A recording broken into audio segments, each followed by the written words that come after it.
Assalamualaikum warahmatullahi wabarakatuh. Perkenalkan, nama saya Khairunisa Dwi Kusmastuti dengan MPM terakhir 042 akan mempresentasikan hasil tugas akhir dari mata kuliah Ilmu Gizi Kesehatan dengan judul Menyusun Menu Seimbang ala Chef.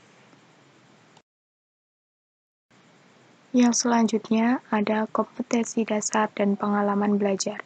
Untuk kompetensi dasarnya, yaitu mengaitkan struktur, fungsi, proses dan kelainan atau penyakit yang dapat terjadi pada sistem pencernaan makanan pada manusia dan hewan tertentu. Untuk pengalaman belajarnya itu dapat menyusun menu seimbang bagi orang sehat. Untuk alat dan bahan yang digunakan yaitu ada 3. Yang pertama ada alat tulis, yang kedua ada tabel kecukupan gizi, yang ketiga ada tabel kandungan gizi dalam makanan. Yang selanjutnya ada langkah kerja. Yang pertama yaitu pelajarilah cara menyusun menu seimbang, sehat, dan cara menghitung kebutuhan energi yang harus dipenuhi dalam satu hari. Yang kedua, menyusun menu makanan dan kebutuhan energi yang harus terpenuhi untuk satu hari pada diri kita sendiri. Yang selanjutnya ada daftar makanan dalam sehari. Yang pertama pada waktu sarapan ada nasi putih, balado ayam dan tahu, tumis kangkung, dan jus jambu. Pada waktu makan siang yaitu ada nasi putih, sayur asam, tahu goreng, ikan, dan melon. Pada waktu makan malam ada nasi putih, tumis buncis, telur, dan pir. Yang selanjutnya ada hasil pengamatan. Berikut ini adalah tabel menu makanan dan diet yang dikandungnya. Yang pertama ada nasi putih dengan jumlah kalori 180, karbohidrat 39,8, untuk lemaknya 0,3, protein 3, zat besi 0,4, vitamin A dan vitamin C tidak ada, fosfornya 27 dan kalsiumnya ada 25. Yang selanjutnya ada ayam dengan jumlah kalori 299, untuk lemaknya 25, proteinnya 18,2, zat besi yang terkandung 1,5, vitamin A yang terkandung 245, untuk fosfornya ada 200 dan untuk kalsiumnya ada 14. Yang selanjutnya ada tahu dengan jumlah kalori 70, karbohidrat 1,9, lemaknya ada 4, proteinnya ada 8 gram, zat besi yang terkandung ada 3,4, untuk jumlah vitamin A-nya ada 85, vitamin C-nya ada 0,1, fosfor yang terkandung ada 19, dan untuk kalsiumnya ada 421.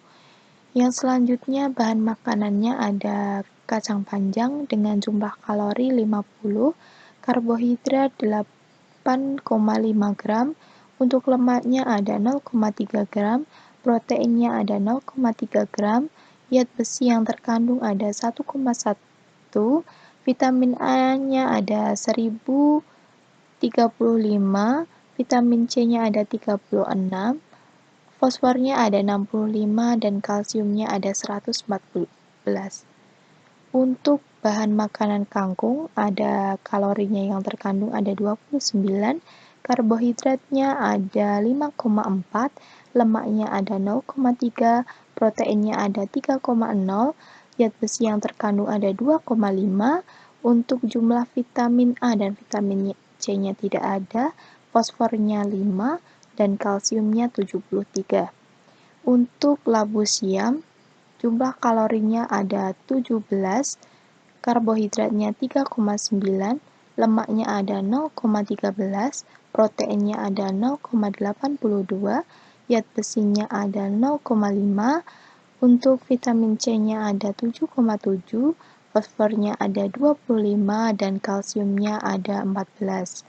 Untuk ikan, jumlah kalorinya ada 113, jumlah lemaknya ada 4,5, jumlah proteinnya ada 5,0 gram, untuk jumlah zat besinya ada 1, vitamin A-nya ada 150, vitamin C-nya tidak ada, fosfornya 200, dan kalsiumnya ada 20. Untuk bahan makanan buncis, mempunyai jumlah kalori yaitu 35, karbohidrat 7 gram, lemaknya ada 0,2 gram, proteinnya ada 1,8 gram, zat besinya ada 1,0, vitamin A-nya ada 108, vitamin C-nya ada 19, fosfornya ada 44, dan kalsiumnya ada 65.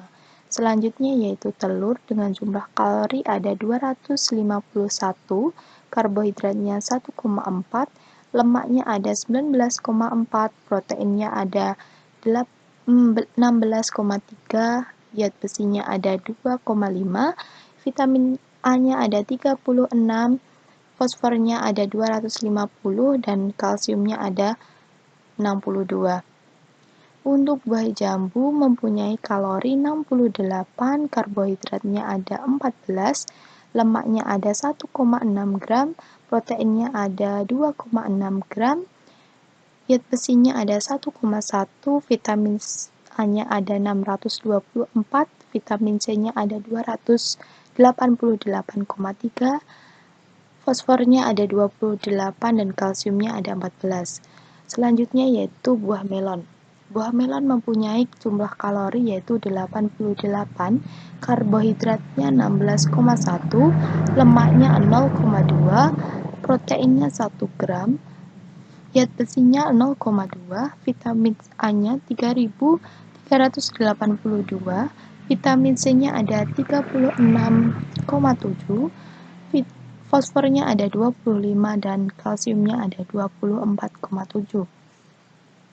Yang selanjutnya yaitu ada buah pir dengan kalori 98, karbohidratnya 15, lemaknya 0,1, proteinnya 0,4 gram, zat besinya ada 0,3, vitamin A-nya ada 25, vitamin C-nya ada 4,3,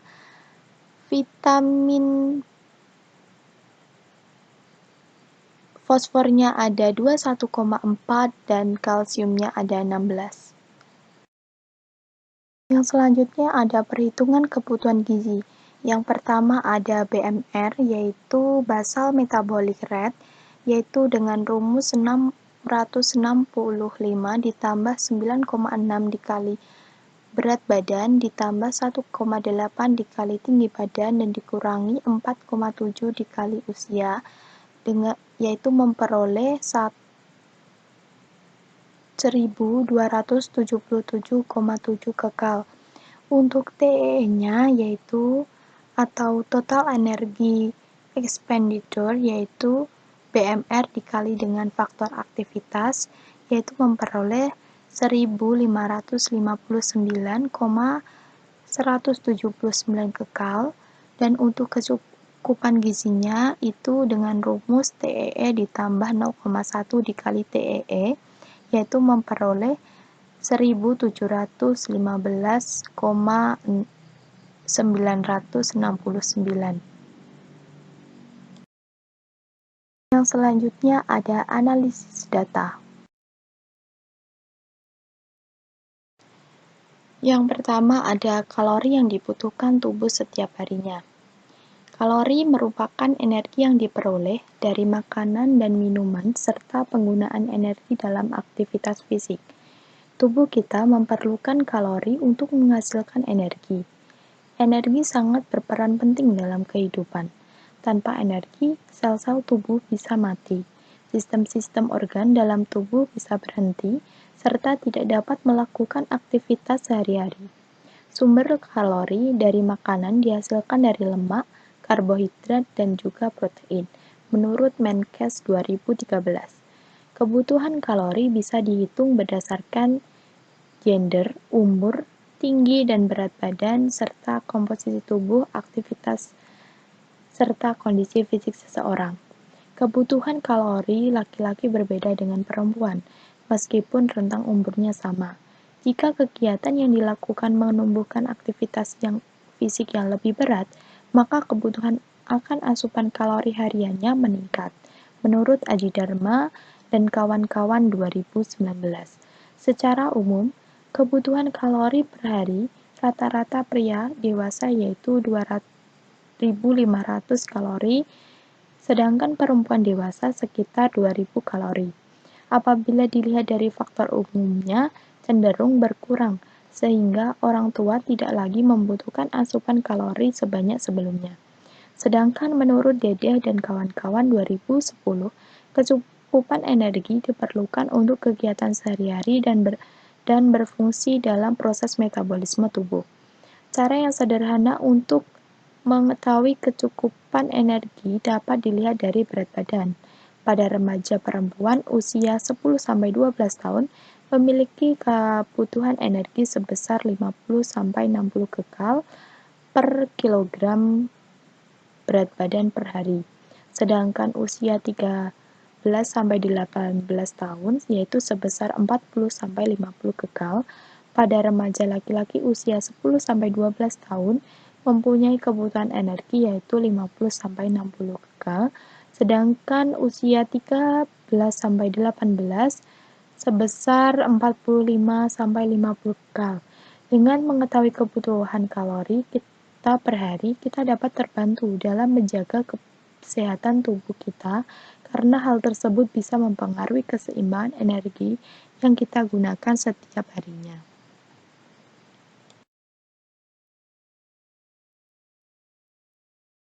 Yang kedua adalah kalori orang bekerja berat dengan ringan.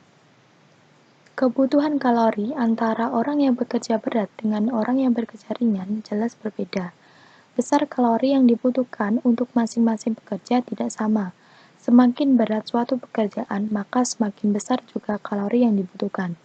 Perbedaan pada kelompok umur, jenis kelamin, serta tingkat aktivitas seseoranglah yang membedakan berapa kalori yang dibutuhkan seseorang setiap harinya.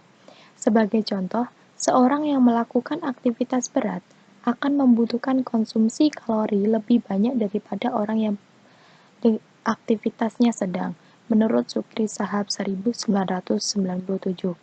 Sehingga setiap orang akan membutuhkan kebutuhan kalori yang berbeda-beda sesuai dengan aktivitas yang dilakukan. Menurut Wijayanti 2007, kriteria jenis suatu pekerjaan dikategorikan menjadi 3, yaitu kerja ringan membutuhkan 2,5-4,9 kalori per menit, yaitu untuk aktivitasnya seperti kerja kantor, dokter, guru, juru rawat, penjaga toko, dan penganggur. Untuk kerja sedang, yaitu seperti industri ringan, mahasiswa, buruh bangunan, dan nelayan, itu membutuhkan kalori sebesar 5-7,4 kalori per menitnya. Untuk kerja berat, seperti kuli, tukang kayu tanpa mesin, tukang besi, dan kerja tambang, itu membutuhkan kalori sebesar 7,9-9,9 kalori per menit. Oleh karena itu, kriteria berat ringan suatu pekerjaan tersebut nantinya akan menjadi salah satu faktor koreksi dalam penentuan besarnya kalori kerja yang dibutuhkan. Semakin meningkatnya kegiatan tubuh, semakin meningkat pula metabolisme yang terjadi. Kalori yang diperlukan untuk metabolisme dihasilkan dari pembakaran bahan-bahan makanan yang masuk dengan menggunakan oksigen dari udara, menurut Kusdiantari 2009. Yang ketiga ada mengapa setiap orang perlu mengkonsumsi makanan yang seimbang, yaitu karena dengan kita memilih dan mengkonsumsi makanan bergizi seimbang akan lebih bermanfaat bagi tubuh kita dan menyehatkan tubuh kita. Hal tersebut disebabkan zat penting yang diperlukan oleh tubuh dapat terpenuhi dengan mengkonsumsi makanan bergizi seimbang. Makanan bergizi seimbang akan mensuplai tubuh manusia dengan zat tenaga, zat pembangun, dan zat pengatur yang sesuai dengan kebutuhan tubuh kita. Makanan yang bergizi adalah makanan yang memenuhi keseimbangan antara karbohidrat, protein, lemak, vitamin, dan mineral sesuai yang dibutuhkan oleh tubuh, menurut Kementerian Kesehatan RI 2014. Pola makan seimbang dapat diartikan sebagai pengkonsumsian makanan yang terdiri dari beragam jenis makanan sesuai kebutuhan kalori harian yang dibutuhkan. Keseimbangan dalam mengkonsumsi makanan dapat menentukan kesehatan seseorang. Menurut Irma Eka 2015, apabila makanan yang kita konsumsi tidak seimbang, dalam artian kekurangan atau kelebihan dalam jangka waktu yang lama, bisa berakibat buruk terhadap kesehatan tubuh kita. Sehingga komposisi makanan untuk memenuhi kebutuhan tubuh perlu seimbang, baik secara kualitas maupun kuantitasnya. Maka tubuh akan mendapatkan kondisi kesehatan gizi yang sebaik-baiknya, menurut Sediatama 2006. Untuk analisis yang keempat, yaitu apa yang perlu dilakukan jika menu yang kita konsumsi itu setiap harinya melebihi batas. Yang pertama yang perlu dilakukan yaitu mengurangi jumlah kalori yang dikonsumsi setiap harinya dengan cara olahraga secara rutin. Selama melakukan aktivitas berolahraga, tubuh membakar kalori sesuai kebutuhan olahraga yang dilakukan. Saat berolahraga, otot tubuh berkontraksi dan memerlukan energi. Energi yang pertama kali dipergunakan adalah dari cadangan gula dan makanan yang kita makan. Setelah cadangan gula atau makanan tersebut habis, maka tubuh akan menggunakan cadangan lemak untuk diubah menjadi energi.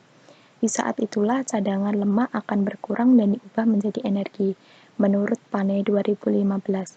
Yang kedua, yaitu ada memperhatikan jenis makanan yang kita konsumsi, dan yang ketiga ada menjaga keteraturan waktu makan kita. Yang selanjutnya ada penerapan dalam kehidupan sehari-hari. Kecukupan gizi setiap orang berbeda-beda.